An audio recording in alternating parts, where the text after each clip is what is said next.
16th February. இன்றைக்கி ஏசப்பா நம்மளை பற்றி என்ன சொல்கிறாங்கன்னா, பெரிய காரியம், நாம் கிரகிக்கக்கூடாத பெரிய காரியங்களை அவர் செய்கிறார்னு யோபு 37:5 சொல்லப்பட்டிருக்கு.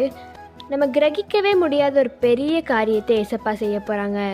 அது நடந்து முடிச்சதுக்கப்புறம் நம்மளவே யோசிப்போம், இது எப்படி நடந்துச்சு, இது நம்மளுக்கு தான் நடந்துச்சா அப்படின்னு நம்ம யோசிப்போம். அந்த மாதிரி நம்ம யோசிச்சிருக்கவே மாட்டோம் இப்படி தான் நடக்கும்னு. ஆனால் அது ஏசப்பா ஏதோ ஒரு வழியில் நம்மளுக்கு செஞ்சுருப்பாங்க.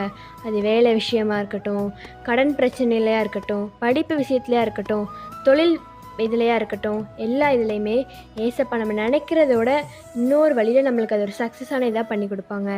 இன்றைக்கி நீங்கள் ஏசப்பாட்ட என்ன கேட்கணுன்னா, ஏசப்பா நான் கிரகிக்கவே கூடாத ஒரு பெரிய காரியங்கள் நீங்கள் செய்வேன், நான் நம்புகிறேன் ஏசப்பா, எனக்கு அப்படி நீங்கள் செய்யுங்கன்னு கேளுங்க. உங்களுக்கு ஏசப்பா நீங்கள் நினச்சி பார்க்காத அளவுக்கு உங்களுக்கு ஒரு பெரிய இதை உங்களுக்கு ஏசப்பா செய்ய போகிறாங்க.